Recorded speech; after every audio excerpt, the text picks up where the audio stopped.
Marathon has now been out for about 2 hours, achieving an all-time peak player count of 86,712 as of recording. These metrics are currently in a bit of a hot debate. Some people are saying that this is underperforming, some people are saying these numbers are great, and others are saying that it's just pretty mid. They're kind of neutral on it so far, waiting to see how it'll progress from here. Many, of course, are also drawing comparisons to Arc Raiders, which achieved around 250k concurrent on the first day it released. And within just a few weeks after release, Arc Raiders achieving that 450k range and the all-time peak player count of 481k. Funny enough, just yesterday on the official Marathon subreddit, they were talking about in this top post on the front page of that subreddit, talking about banning discussions involving Steam charts. That whole concept is reminiscent to a video that I just made a few days ago regarding how we saw people from the moderate audience on social media saying that Steam should actually make it so player counts are not public. They're offended by the data and they don't want that data to be public. It's pretty hilarious stuff, and I went over how terrible their points are in that aforementioned video from a few days ago. So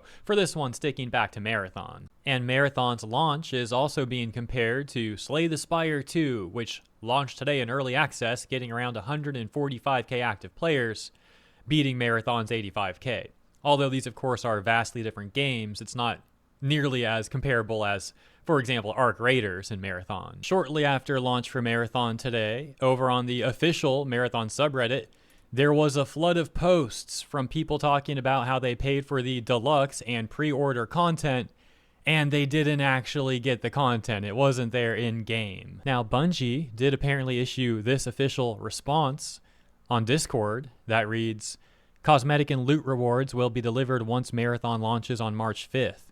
It'll take a bit of time for us to roll out the rewards to everyone, so if you log in and don't see them in your inbox, hold tight. They should arrive soon." Technical issues aside though, let's talk gameplay, as I've seen people split on optimization so far, some saying that the game won't even get over 60 FPS on their high-end rigs, but conversely, I was watching TimTheTatMan stream today, and he said Marathon actually feels like it's running very smoothly, that it even seems to be a step up from the server slam. One common complaint for sure though, is some of the menu and UI choices. For example, when Tim gets down by this PvE AI enemy, as you'll see, even many people in chat comment on how their eyes hurt from this UI element and that there's way too much screen clutter. Best of teammates this time.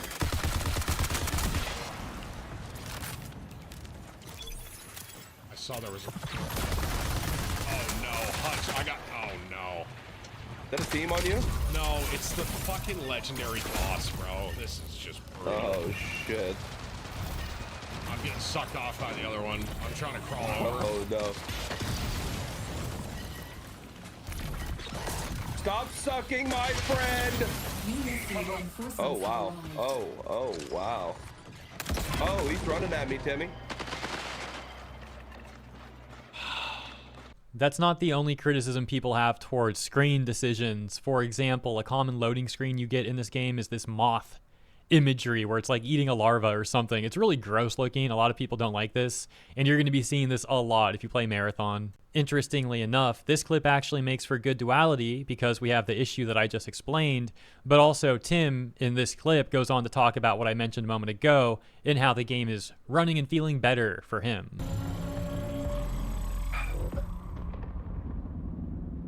Yeah, I don't know exactly what it is, but I feel like it feels smoother than when I was playing it 3 days ago. I know it's kind of insane to say, but it does. Then there's the issue about time to kill. I've seen a number of posts about this, some people saying that the time to kill is way too quick in Marathon. However, some people say this is a side effect of people just not having good enough gear yet, and or not bringing their good gear. Others would say that the time to kill is actually perfect the way it is. In closing, this was simply an aggregation of some of the most common points of contention a few hours after release, and it'll be interesting to see how things develop from here. Thanks for tuning in, and I'll see you in the next one.